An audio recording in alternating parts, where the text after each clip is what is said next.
नमस्कार दोस्तों। आज मैं आपको दशा माता की कहानी सुनाने जा रही हूँ। किसी पेड़ पर एक चिड़ी और चिड़ा दो पंछी रहते थे। उनके कोई संतान नहीं थी। अन्य पक्षी मादा पक्षी को बांझ कहकर घृणा करते थे। मादा चिड़िया बच्चे न होने के कारण बहुत दुखी रहती थी। एक दिन वह अपनी स्थिति पर विचार करती हुई अकेली नदी पर पानी पीने गई।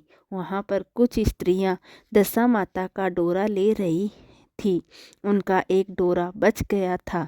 उन्हें उच्च वर्ग की स्त्री नहीं दिखाई दे रही थी जिससे वह डोरा देती।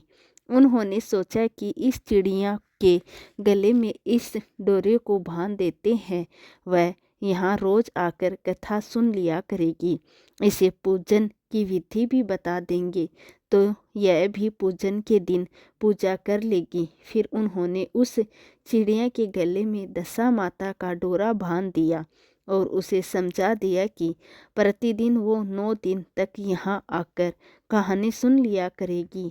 10वें दिन 21 गेहूं के दाने लाकर उनमें से एक दाना दशा माता के नाम से नदी में डाल देना और बाकी 20 दाने खुद खा लेना। चिड़िया ने 9 दिन तक नियम पूर्वक दशा माता की कहानी सुनी। 10वें दिन स्त्रियों द्वारा बताई गई विधि के अनुसार डोरा एवं एक गेहूं का दाना नदी में डालकर व्रत का पालन किया।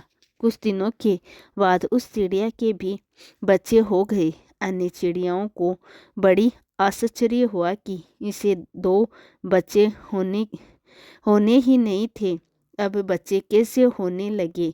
वह चिड़िया बोली, जब मुझे बच्चे नहीं होते थे तब सब मुझे बांझ कहकर दुकारती थी। अब मुझे दशा माता की कृपा से बच्चे होने लगे हैं।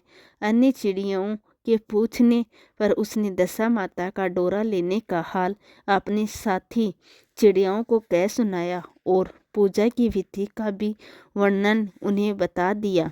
तब से जंगल की सारी चिड़ियाओं ने दशा माता का व्रत करने लगी।